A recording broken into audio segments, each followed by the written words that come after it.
Hi guys, today I'm going to unbox the PTron Bassbuds which I bought recently in Amazon. The actual MRP shows 2400, but I bought them for 999 only in an offer.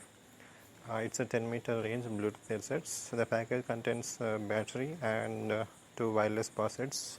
It's available in different colors. I bought them in black color.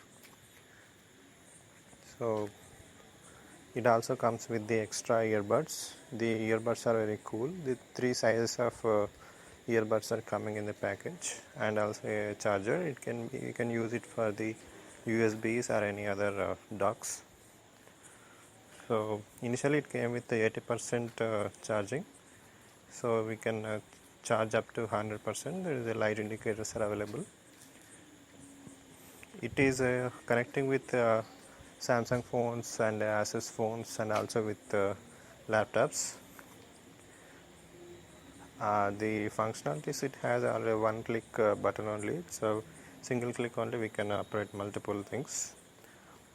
With a single click we can answer the call, we can cut the call, we can also play the song and resume the song, and with a double click it will move to the next track. With the triple click it will go to the previous track. All functionalities are working very fine. So when we can put in the dock, it automatically gives the signal that is charging, and it also shows the percentage of the charge.